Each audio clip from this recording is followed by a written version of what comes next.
পৃথিবীতে আছে ৫টি মহাসাগর, আছে ৫০টার মতো সাগর ও হাজারো নদী। এই বিশাল জলজগতে প্রায় ৩০ থেকে ৪০ হাজার প্রজাতির মাছ রয়েছে।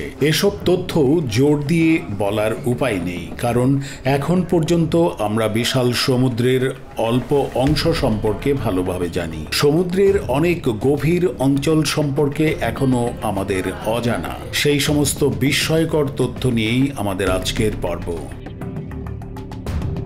জেলিফিশের মস্তিষ্ক নেই। স্টারফিশ ও জেলিফিশ কোনো মাছ নয়, এরা সামুদ্রিক প্রাণী। উভয়েরই মস্তিষ্ক ও কঙ্কাল নেই। এরা সরল স্নায়ুতন্ত্রের সাহায্যে শরীরবৃত্তীয় কার্যকলাপ পরিচালনা করে।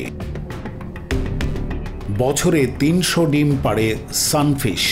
সোর্ডফিশ মাছ বছরে প্রায় ৩ কোটি ডিম পাড়ে। এই মাছ বাংলাদেশে তরোয়াল মাছ নামেও পরিচিত, কিন্তু সানফিশ মাছ বছরে সোর্ডফিশের চেয়েও ১০ গুণ বেশি ডিম পাড়তে পারে, বছরে প্রায় ৩০ কোটি। গাছের চেয়েও আগে থেকে পৃথিবীতে আছে হাঙর। হাঙর পৃথিবীতে আছে গাছের চেয়েও আগে থেকে। জীবাশ্ম থেকে বিজ্ঞানীরা জেনেছেন প্রায় ৪০ কোটি বছর আগে পৃথিবীতে হাঙর ছিল, আর মাছ এসেছে তার ৫ কোটি বছর পরে, অর্থাৎ ৩৫ কোটি বছর আগে। পৃথিবীর অনেক পরিবর্তনের পরেও সমুদ্রে এখনো হাঙর টিকে আছে।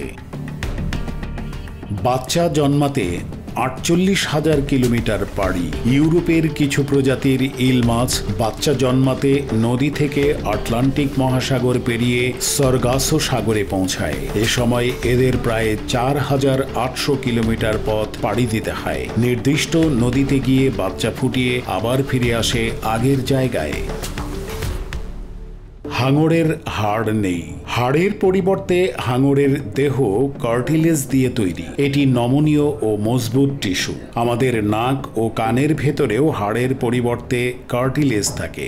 এ কারণেই হাঙরের দেহ হালকা এবং দ্রুত ছুটতে পারে। বর্তমানে পৃথিবীতে ৫০০ প্রজাতির বেশি হাঙর রয়েছে।